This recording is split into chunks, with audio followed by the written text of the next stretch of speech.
Welcome back दोस्तों। आज हम आए हैं इनकम टैक्स के एक नए अमेंडमेंट के बारे में जो कि बजट 2023 में आया है, जिसमें जो कैपिटल गेन एग्जिम्ट होता है अंडर सेक्शन 54 और 54F, उसमें पहले कोई लिमिट नहीं थी, आपका अनलिमिटेड कैपिटल गेन एग्जिम्ट हो सकता था।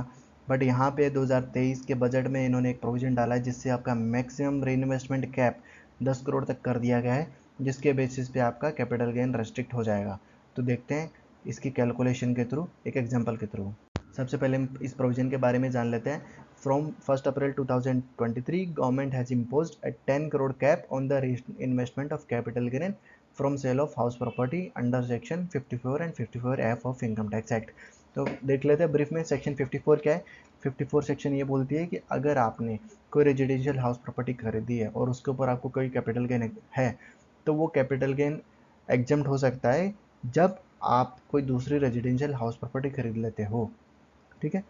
दूसरा है सेक्शन 54F, वो क्या बोलता है, आपने कोई भी long term capital gain asset बेची other than residential house property और सेल प्रोसीड्स को इन्वेस्टमेंट किया रेजिडेंशियल हाउस प्रॉपर्टी में, तो आपका कैपिटल गेन एग्जम्प्ट हो जाएगा।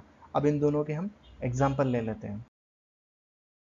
अब हम सेक्शन 54 पे इस अमेंडमेंट का इम्पैक्ट देख लेते हैं एक एग्जांपल के थ्रू। मान लीजिए आपने कोई रेजिडेंशियल हाउस प्रॉपर्टी बेची है जिसका नेट कंसिडरेशन आपके पास 20 करोड़ आया।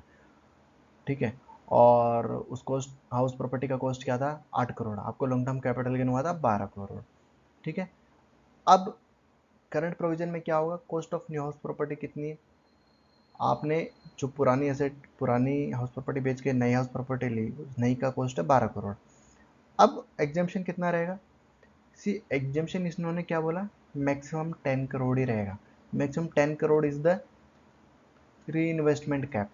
मतलब आपने आल्दो री इन्वेस्टमेंट किया 12 करोड़ का, नई प्रॉपर्टी 12 करोड़ में खरीदी है, बट इस प्रोविजन के लिए वो मानेंगे कि आपने 10 करोड़ का ही नया इन्वेस्टमेंट किया है, 10 करोड़ का ही एग्जाम्पल देंगे। तो 10 करोड़ एग्जाम्प्ट हो जाएगा और 12 करोड़ के लॉन्ग टर्म कैपिटल गेन में से 2 करोड़ का टैक्सेबल हो जाएगा। अब इसी को हम देखें कि अभी 1 अप्रैल 2023 से पहले इसका क्या ट्रीटमेंट होता। सी पहले ये होता कि आपका लॉन्ग टर्म कैपिटल गेन यहाँ पे कितना था, 20 करोड़ में से 8 करोड़ के 12 करोड़, और आपने नई हाउस प्रॉपर्टी भी 12 करोड़ की खरीदी, तो आपका 100% मतलब 12 करोड़ ही एग्जाम्प्ट हो जाता। और अभी 1 अप्रैल 2023 के बाद में एग्जाम्पशन 10 करोड़ पे रेस्ट्रिक्ट हो गया।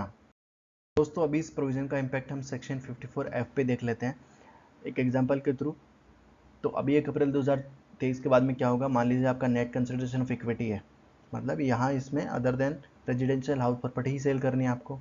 ठीक है। तो नेट कंसिडरेशन है 15 करोड़, कॉस्ट ऑफ इक्विटी जो आपने बेची वो 7 करोड़ था और आपका लॉन्ग टर्म कैपिटल गेन बना 8 करोड़ का। अब एग्जाम्प्ट कितना होगा, मान लीजिए आपने एग्जाम्प्ट कराने के लिए नई हाउस प्रॉपर्टी खरीद 15 करोड़ की, 15 करोड़ में पुरानी बेची, 100% आपने रीइन्वेस्ट कर दिया 15 करोड़। लेकिन यहाँ पे एग्जाम्पशन के लिए क्या बोलेगा, maximum reinvestment cap is restricted to 10 crore. तो यहाँ पे न्यू हाउस प्रॉपर्टी की कॉस्ट को या रीइन्वेस्टमेंट को एग्जाम्पशन पर्पज से 10 करोड़ लिया जाएगा। सो 10 crore divided by net consideration of equity 15 crore multiplied by capital gain of 8 crore.